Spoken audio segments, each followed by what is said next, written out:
अस्सलामुअलैकुम। आज हम चैप्टर 12 यानी रेशियो एंड प्रपोर्शन का ओवरव्यू देने वाले हैं। First of all you must know that for comparing two quantities, either we compare the two things or the two quantities by difference or by compare them with by division rather ratio। बेटा दो चीज़ों को compare करने के लिए या तो हम उनका डिफरेंस चेक करते हैं या हम उनका जब हम उन दो क्वांटिटीज़ को डिवीजन फॉर्म में लेते हैं जिसको हम रेशियो कहते हैं। दूसरा अगर हमारे पास दो स्टूडेंट्स हैं, एक का नाम है फरहान, दूसरे का नाम है हमाद। ठीक, if we take two students, अगर हम उनकी हाइट लेंगे, सपोज हमाद जो है, हमाद की हाइट हमने 150 सेंटीमीटर ली है और फरहान जो है, फरहान की हाइट हमने 140 सेंटीमीटर ली है। तो यहाँ पे अगर हम इनकी हाइट्स की डिफरेंस की बात करें तो यहाँ पे 150 minus 140 that is 10 centimetre. 10 centimetre का फ़र्क यहाँ पे हमें दिखने को मिलता है। इसका मतलब है हमाद फरहान से 10 सेंटीमीटर ज़्यादा है। इन अदर वर्ड्स हम ऐसा भी कह सकते हैं फरहान जो है, फरहान हमाद से 10 सेंटीमीटर छोटा है, उसकी हाइट 10 सेंटीमीटर कम है। तो यहाँ पे हमने कंपेयर किया बाय डिफरेंस। इसी तरह अगर हम दो कार्स की बात करें, हमारे पास कार ए है, कार बी है।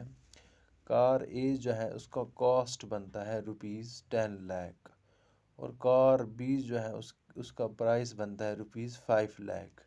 ठीक, तो इन दो कार्स को अगर हम कंपेयर करें, यानी कार ए 10 लाख की है और कार बी 5 लाख की है, इसका मतलब है अगर हम इसको डिवीजन फ्रैक्शन फॉर्म में लिखेंगे हम, तो इनके जो प्राइसेस का जो रेशियो बनता है that is 10 lakh upon 5 lakh, तो वो 2:1, मतलब 2/1 बनता है, यानी 2:1 बनता है। यानी इसका मतलब है कार ए जो है वो कार बी से दुगना है, यानी 2 टाइम्स।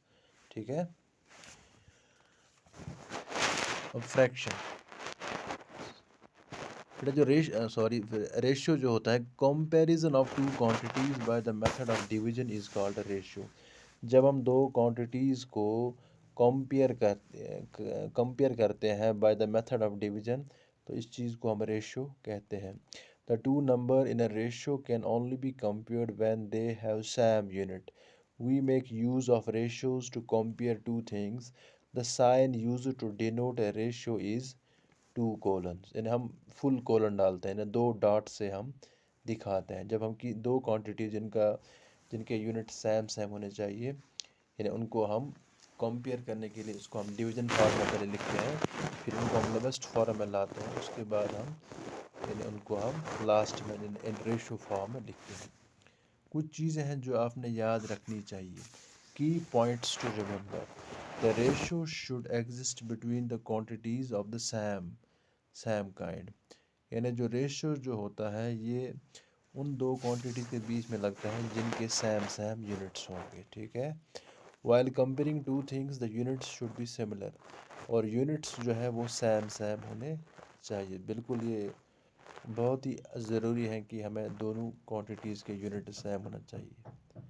इसी तरह अगर हम A:B, हम जनरल कोई सा भी रेशियो लेंगे, इसमें A जो है, A को हम एंटीसीडेंट कहते हैं। जो पहली टर्म है रेशियो का, जो पहली टर्म होती है उसको हम एंटीसीडेंट बोलते हैं, और जो सेकंड जो है बी जो है, बी को हम कॉन्सिक्वेंट बोलते हैं। सेकंड टर्म को हम कॉन्सिक्वेंट बोलते हैं।